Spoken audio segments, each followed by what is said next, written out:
Hello and welcome to your 10th class on JavaScript. In this class, we will make a real-world calculator using JavaScript. And this lesson is really different from all the other lessons because we will be creating a real stuff, not just learning, but by practicing. So the first thing I'd like to ask you is to create this form tag in the HTML. Just copy everything as you can see here. Put the ID name of forms, create 3 input tags, each of type text, and write the names of the text as follows: first, second, and answer. Then put the button we had in the previous lesson at the end, like you see right here. In the main.js, delete everything and just leave the function change. Now we have 3 inputs. Let's now make the first function of addition and therefore call the first button addition, and the function will be add. Let's change the name of the function at the JS file and save it, add. But before we do add, let's create a variable save, which will be directed to the forms. As you remember, the idea of forms was forms, and we write document dot get element by ID, and we write forms inside of the brackets. Right now we can access each of the inputs, and I'll teach you how to do this. Remember that we can access elements different ways like children, but right now we will do another method which is much more useful. So we'll go and write save dot elements and then put the index right in front of it. So the index of the answers is 2 because it's third element, and let's make it equal to the sum of elements 0 and 1 plus this element. But it will not work since the value of both text inputs is text. So let's convert the text into number, and we're actually getting value by writing dot value in front of the element. So first we will write dot value to all the elements and change the indexes. So index 0, index of 1. Now let's add number function, put the value inside of it, create a number function, put the value inside of this function, and we are good to go. Let's test our code. As you can see, the value is empty, so the program assumed that the value is equal to 0. Let's now put 12 and 23. And voila, we got the same function called, and the answer is correct because 12 plus 23 is 35. Now let's add 4 more methods.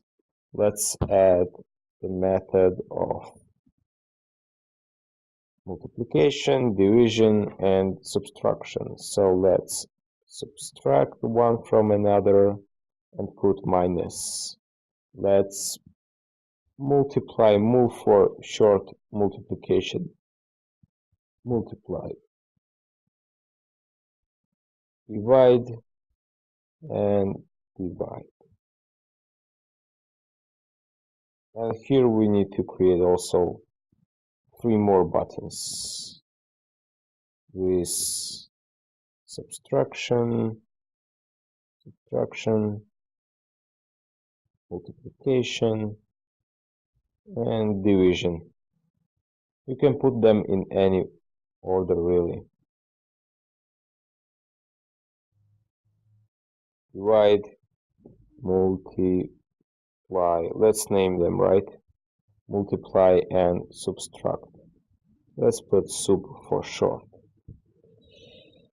Now we have 4 functions, we have 4 buttons. Let's refresh the page. And that's right, we have 4 buttons. Let's test them out. 100 minus 20 will be 80, 100 times 20 will be 2000, and 100 divided by 20 will be 5. We could also add a remainder function, but I will leave this as a homework for you.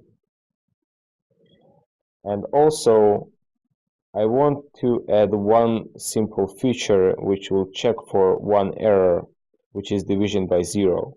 As you can see, if we'll divide by 0, we'll get an infinity, but let's output that there is not an infinity, but that it's an error or invalid value. So let's remember the if conditional. Let's create else right here. So if the value will be not equal to 0, we will remain this.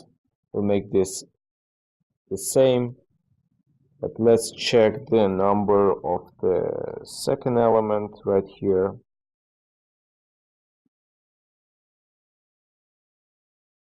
And if it's equal to 0, let's alert message division by 0 is not allowed. Put the semicolon at the end.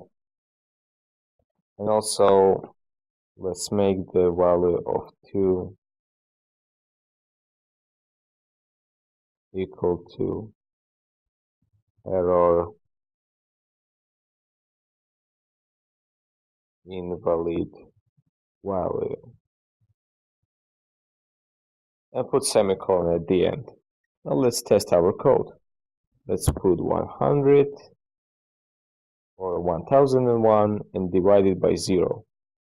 Multiplication works, subtraction works, addition works, division does not work.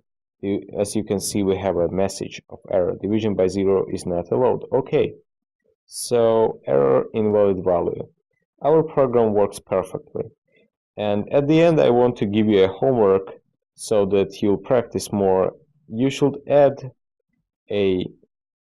another button which will do a remainder, and additionally I would like you to do 3 more buttons which will apply random arithmetics to these 2 numbers, and you can call them anything you like.